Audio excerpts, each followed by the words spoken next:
బాహుబలిని దర్శకధీరుడు SS Rajamouli 2 పార్ట్స్గా తీసిన విషయం మనకు తెలిసిందే కదా.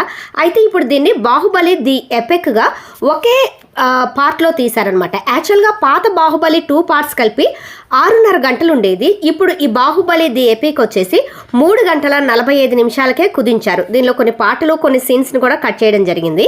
అయితే ఇది 30న అంటే నిన్నటి వచ్చేసి అక్టోబర్ 30న పెయిడ్ ప్రీమియర్ షోతో సినిమా విడుదల చేశారు. ఈ రోజైతే ప్రేక్షకుల ముందుకు వచ్చింది. ఇక బాహుబలి స్టోరీ ప్రేక్షకులు అందరికీ తెలిసిన కథే. అయితే సామాన్య ప్రేక్షకులు ఈ నిడివి విషయంలో విమర్శలు చేస్తున్నారు. ఎందుకంటే 6.5 గంటలు ఉన్నదాన్ని 3 గంటల 45 నిమిషాలు కూడా థియేటర్లో కూర్చొని చూడడం అనేది కష్టం కాబట్టి ఈ విషయంలో కొంచెం ఇబ్బంది పడుతున్నారు.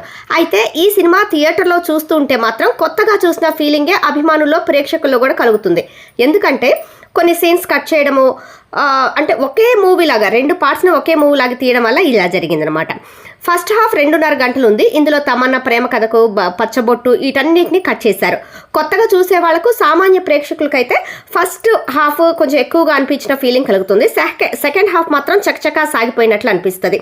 ఫస్ట్ బాహుబలి చూసినప్పుడు మనం సినిమా చూసినప్పుడు ఎలాగైతే గూస్ బంప్స్ వస్తాయో దీనికి కూడా అలాగే వస్తాయన్నమాట. Please like, share, subscribe my channel. మీరు కూడా ఈ మూవీ చూసి కామెంట్ చేయండి.